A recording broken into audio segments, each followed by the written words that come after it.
नमस्कार साथियों, आज हम हिंदी साहित्य के एक और महान कवि, महान रचनाकार, महान भक्त कवि मलिक मोहम्मद जायसी के बारे में बात करेंगे।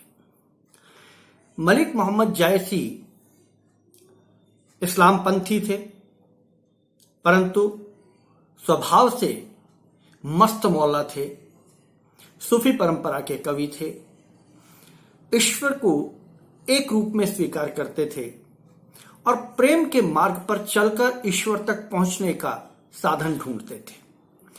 मलिक मोहम्मद जायसी का जन्म उत्तर प्रदेश के रायबरेली जिले में एक छोटा सा गांव है जायस, वहां उनका जन्म हुआ था। इसीलिए इनके नाम के आगे जायसी लगता है। यह एक उपाधि है जो उस समय के नवाबों और सुल्तानों को मिलती थी। इससे यह भी सिद्ध होता है कि जायसी किसी नवाब परिवार से थे, परंतु एक आंख एक कान से अपाहिज, साथ ही कुबड़ा शरीर और चेहरे पर माता के निशान, चेचक के निशान, इनसे उनका शारीरिक सौंदर्य जो है वो कुरूपता में बदल गया था। इस कुरूपता को भी उन्होंने सहज स्वीकार किया और ईश्वर की, अल्लाह की देन मानकर उन्होंने इसको स्वीकार कर लिया।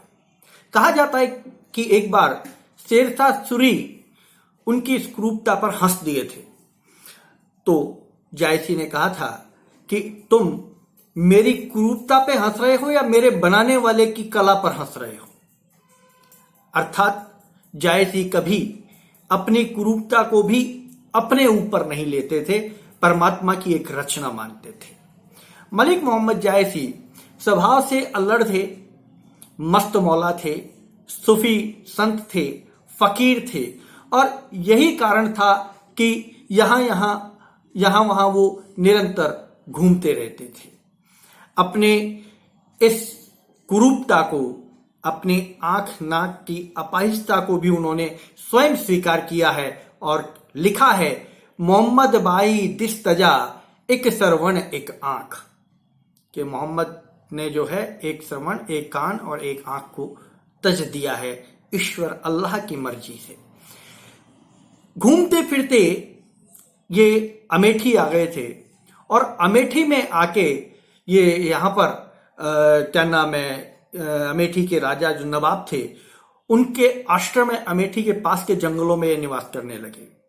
ये सिद्ध पुरुष थे, अपने अनुसार, अपने इच्छा के अनुसार ये अपना रूप धर लेते थे।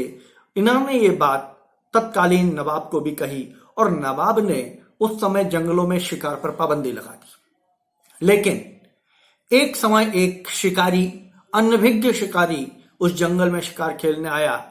शेर की दहाड़ सुनकर उसने उस दिशा में गोली चलाई और कुछ समय बाद वहां जाकर देखा तो वहां जायसी का मृत शरीर पड़ा था। किंवदंती के अनुसार यह घटना जो है यह लगभग मानी जाती है 1542 ईस्वी के आसपास। तो जन्म हुआ 1465, मृत्यु हुई 1542। ये समय रहा जायसी का। इस समय में जायसी ने हिंदी साहित्य की अवधि के माध्यम से बहुत सेवा की। जायसी ने प्रमुख रूप से 4-5 ग्रंथ रचे। सबसे प्रमुख है पद्मावत, जो जायसी पद्मावत के नाम से जाना जाता है। इसकी रचना उन्होंने 1520 से 1540 के मध्य की थी और यह जायसी का इकलौता महाकाव्य माना जाता है। इसमें चित्तौड़ के राजा रत्नसेन और सिंघल द्वीप की राजकुमारी पद्मिनी की पद्मावती के प्रेम कथा है। 3 चरणों से यह प्रेम कथा शुरू होती है। किसी और के माध्यम से सौंदर्य के बारे में सुनना, उसको सुनकर उस सौंदर्य को प्राप्त करने के लिए जाना, उस सौंदर्य को प्राप्त कर वापस आना और फिर अंत बुरा होना। इन 3 चरणों में यह कहानी आगे बढ़ती है। आत्मा और परमात्मा, मित्रों, मैंने अपनी एक पूर्व वीडियो में भी जायसी का जिक्र किया है और विस्तार से है वो वीडियो भी। आत्मा और परमात्मा का एकाकार होना। आत्मा जब परमात्मा से अलग होती है, यानी परमात्मा जब विखंडित होता है तो आत्मा में परिवर्तित हो जाता है और आत्मा जब वापस एकाकार होती है तो अपने परमात्मा में विलीन हो जाती है। यह सृष्टि का चक्र है और इस चक्र में ही पूरी सृष्टि घूमती है। यहां जाति, धर्म, वर्ण ये तो हम लोगों के बनाए हुए हैं।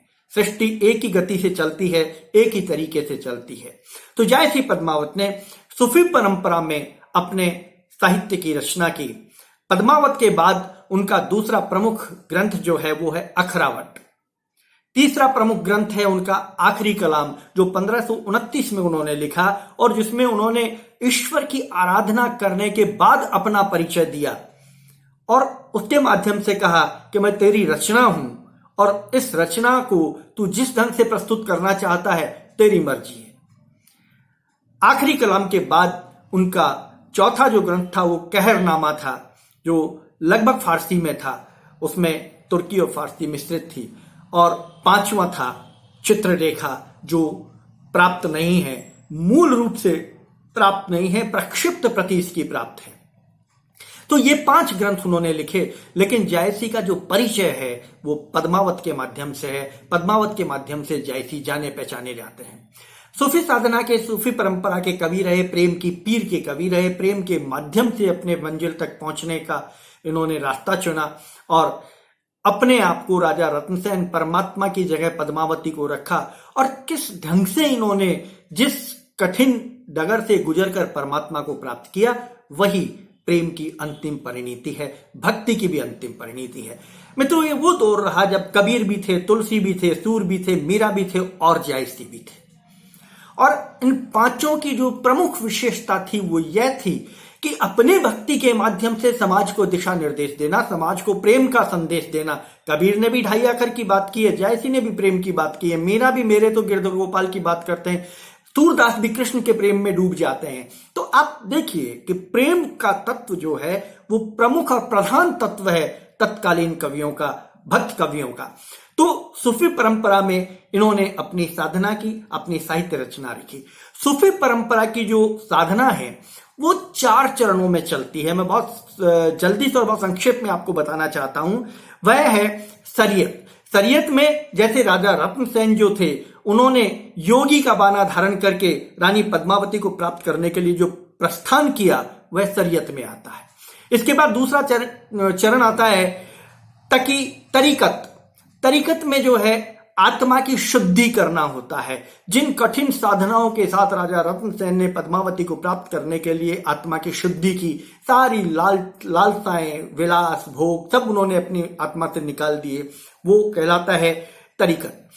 तीसरा आता है हकीकत, जब आत्मा और परमात्मा का मिलन होता है, वह है हकीकत, वास्तविकता, जीवन की सच्चाई जिसके लिए हमने जन्म लिया है, और वह सत्य का बोध है, वह सिद्धावस्था है जिस सिद्धावस्था में योगी पहुंच जाता है। और अंतिम चरण है मार्फत, यानी चरम आनंद की प्राप्ति, एकदम जिसको कहना चाहिए कैवल्य की प्राप्ति, आनंद की प्राप्ति हो जाती है, वह है मार्फत। इन 4 चरणों से सूफी जो साधना पद्धति है वो आगे बढ़ती है।